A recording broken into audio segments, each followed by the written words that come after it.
बार सम्मुखें गुलीमाड़ करथिला दधी 6 round गुलीमाड़ करी bouncer को घाइला कर देथिला।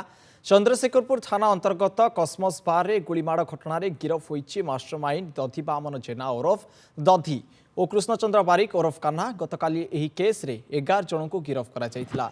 गत शुक्रवार राति रे बार रे गंडगोल परे किछि बाउंसर युवकों को मारपिट करथिले जो उत्त्यक्त हुई से स्थान छाड़ी चली जाते से युवक मैंने परे दुईटी बाइक रे आसवा सह अतर्कित आक्रमण करते दधी और तार 3 सहयोगी।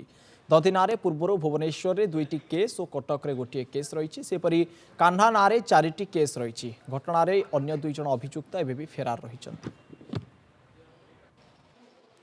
अपराध विरुद्ध रे कमिशनरेट पुलिस रे चालू थिबा क्रैकडाउन रा गोटे अन्य अध्याय जो में कास्मोस बार रे 2 दिन तले